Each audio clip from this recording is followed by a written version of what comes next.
Squad announce हो गया है जी T20 का और ओडीआई का। साउथ अफ्रीका के खिलाफ जो सीरीज है, इसके बाद श्रीलंका के खिलाफ जो सीरीज है, दोनों के लिए इकट्ठा स्क्वाड अनाउंस हो गया है। लेकिन बहुत सारे ब्लंडर मारी है एक बार फिर पीसीबी और टीम सिलेक्शन कमेटी ने। ब्लंडर कैसे मारे मैं आप लोगों को बताता हूँ। चलो, एक अच्छी चीज़ तो ये हुआ कि बाबर आजम की वापसी हो गई है। फैन इस चीज़ का बड़ा इंतजार कर रहे थे, ये चीज़ अच्छा हो गया। साथ साथ नसीम शाह की वापसी हुई है, लेकिन फ़खर जमान के साथ बहुत बड़ी ज्यादती हो गई है। और फ़खर जमान के अलावा कुछ और प्लेयर है जैसे कि सुफियान मुकीम है, उसके साथ भी एक बहुत बड़ी ज्यादती हो गई है। मजीद भी कुछ नए नए खिलाड़ियों के एंट्री हो गए हैं जैसे कि उस्मान तारिक है, उस्मान खान है, मोहम्मद हारिस बेचारा, इनको भी टाटा बाय बाय कह दिया पीसीबी ने। और भी बहुत सारी चीज़ें हैं इस स्क्वाड में जो कि मैं डिटेल से आप लोगों को अनाउंस करने वाला हूं। पहले मैं आप लोगों को स्क्वाड पढ़ के बताता हूं, फिर आप लोगों को बताता हूं कि कौन सी खिलाड़ी ड्रॉप हो गई है और कौन सी खिलाड़ियों को एंट्री हो गई है।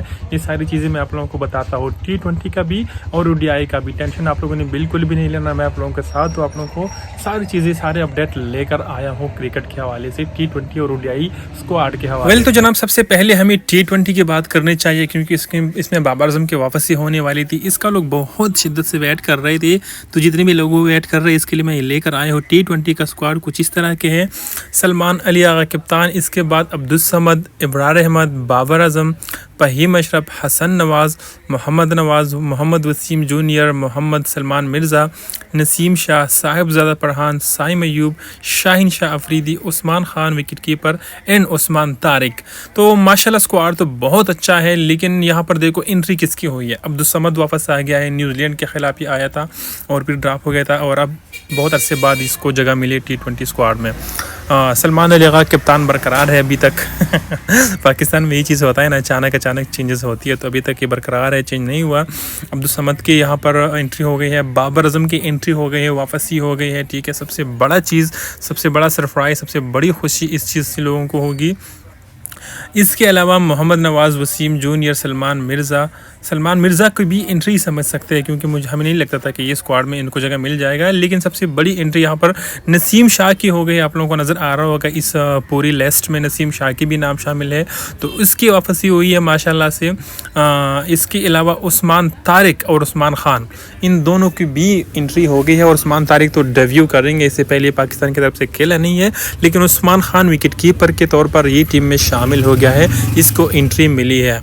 अब अगर हम बात करें कि यहाँ से निकले कौन है, ड्रॉप हुए कौन है, तो सबसे पहले नंबर पर फ़खर जमान ड्रॉप हो गया है। लेकिन अब समझ से बेलातर चीज़ें के साथ फ़खर जमान क्यों ड्रॉप हो गया, इसका वजह मैं बिल्कुल भी नहीं जानता और मैं सरप्राइज़ हूँ। और मुझे तो एक बहुत ब्लंडर लगता है ये पीसीबी का, उन्होंने फ़खर जमान को ड्रॉप कर दिया है।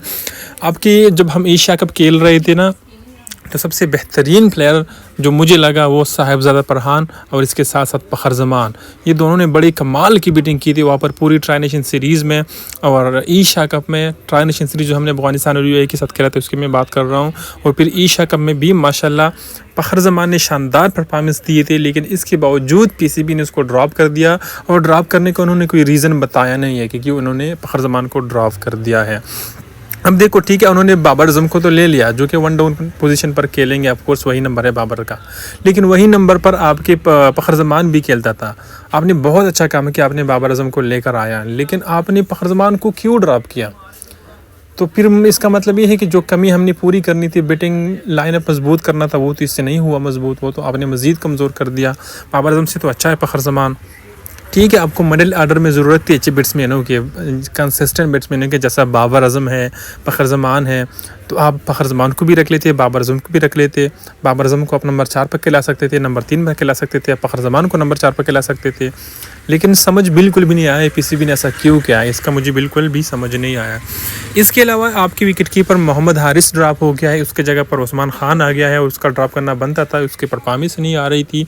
और T20 टीम में जगह बरकरार रखने के लिए परफॉर्मेंस नंबर 1 ऑप्शन है, परफॉर्मेंस ज़रूरी है। इसके अलावा उस्मान तारिक का जैसा कि मैंने आप लोगों को बता दिया, ये आ गया है। और सुफियान मुकीम, तो जनाब सुफियान मुकीम की हम बात कर रहे थे, उसके साथ बहुत बड़ी उन्होंने ज़्यादती कर दी, उसको बाहर कर दिया है और उसकी जगह पर उस्मान तारिक को स्क्वाड में शामिल कर लिया है। इसके अलावा 2 प्लेयर और खुशदिल शाह और हुसैन तलत, ये दोनों भी बाहर चले गए हैं। इन दोनों को भी कहा गया है कि नहीं बन पा रही स्क्वाड में जगह, इन दोनों को ड्रॉप कर दिया है, तो ये खिलाड़ी बाहर चले गए हैं T20 के स्क्वाड से। तो एक बार फिर मैं बताता हूँ नई खिलाड़ी कौन सी इस स्क्वाड में आ गए हैं। बाबर आजम आए हैं, अब्दुल समद आए हैं, उस्मान तारिक आए हैं और उस्मान खान आए हैं। ये 4 खिलाड़ी वापस आए हैं स्क्वाड में, और साथ साथ नसीम शाह 5वां खिलाड़ी है, वो भी स्क्वाड में वापस T20 के स्क्वाड में वापस आया है। चलिए अब ODI स्क्वाड की बात कर लेते हैं। तो ODI स्क्वाड का न्यू कप्तान शाहीन शाह अफरीदी हो गया। इसके अलावा इब्रार अहमद, बाबर आजम, फहीम अशरफ, फैसल अकरम, फ़खर जमान, हारिस रऊफ़, हसीबुल्लाह, हसन नवाज़, हुसैन तलत, मोहम्मद नवाज़, मोहम्मद रिजवान, मोहम्मद वसीम जूनियर, नसीम शाह, साइम अयूब, सलमान अली आगा। अच्छा, मैंने T20 स्क्वाड में एक चीज़ और मिस कर दी, हारिस रऊफ़ के हवाले से। हारिस रऊफ़ भी T20 स्क्वाड में नहीं है, यहाँ पर ODI स्क्वाड में मैंने इसका नाम नहीं देखा तो मुझे याद आ गया। तो हारिस रऊफ़ भी T20 स्क्वाड से बाहर हो गया है। और अब यहाँ पर ODI स्क्वाड की हम बात कर रहे थे, तो ये भी तकरीबन सेम स्क्वाड है, लेकिन 1-2 चेंजेस यहाँ पर भी नज़र हमें आ रही है। सबसे पहले तो बड़ी चेंज कप्तान के हो गए, कप्तान चेंज हो गया, लेकिन रिजवान जो कि साबिक कप्तान है वो इस स्क्वाड में शामिल है एज ए विकेट कीपर की हैसियत से। तो यहाँ पर आप लोग देख रहे हैं कि